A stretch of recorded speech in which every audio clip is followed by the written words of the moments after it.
Quando a gente fala de interação solo-estrutura, é importante a gente entender as formas de abordagens que nós profissionais podemos fazer.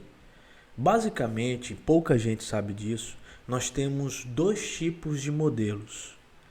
O primeiro, que é o chamado modelo tradicional, esse que nós, por exemplo, temos aplicações dentro do software da TQS, que é baseado no SPT, né? O próprio Ebery, que também já trabalha com a consideração, né, de estacas ou sapatas sobre apoios elásticos. Mas por que o modelo tradicional? Porque vem da primeira ideia, que é a chamada hipótese de Winkler. Essa hipótese de Winkler, que é ver o solo como molas, é o que nós chamamos de modelo tradicional.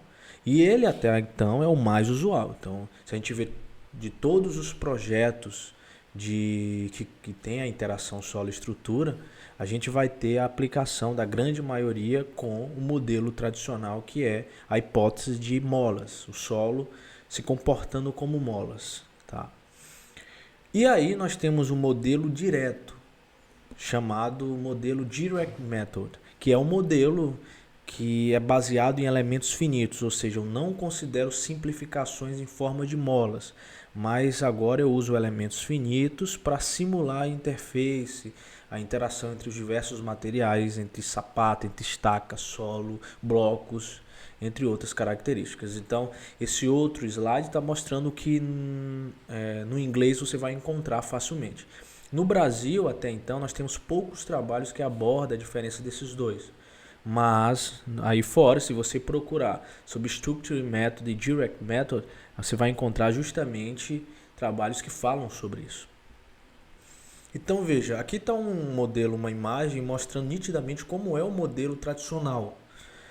Veja, aqui, no caso, os pilares dessa ponte, a gente se preocupa somente com uma região representativa.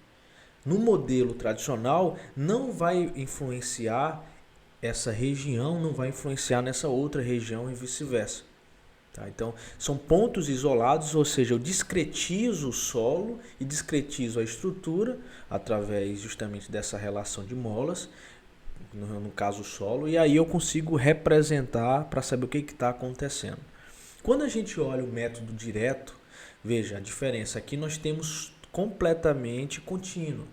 Contínua entre aspas, porque a gente vai aplicar justamente elementos finitos, que é um método aproximado. Também pode ser utilizado elementos de contorno, mas a ideia é justamente essa, né, de a gente ter uma análise mais sofisticada.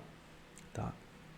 Então, por exemplo, esse é um modelo muito usado através do software Midas GTS NX, ou seja, ele permite que nós modelamos a estrutura e dentro do Midas, que é um programa computacional de geotecnia, a gente modela o solo e a fundação. E aí nós conseguimos simular conjuntamente ambos. Ou seja, em uma única análise nós estamos sabendo o que está acontecendo da interação entre o solo com a estrutura, ou seja, se o solo deformar, o que isso vai causar na minha estrutura que está aí em cima. Tá?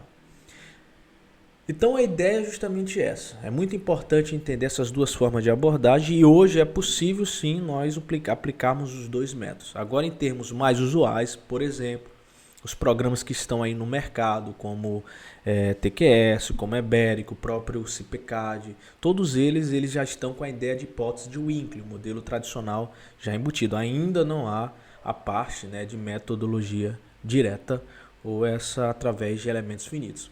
Mas nós temos outros programas que conseguem simular muito bem essa característica.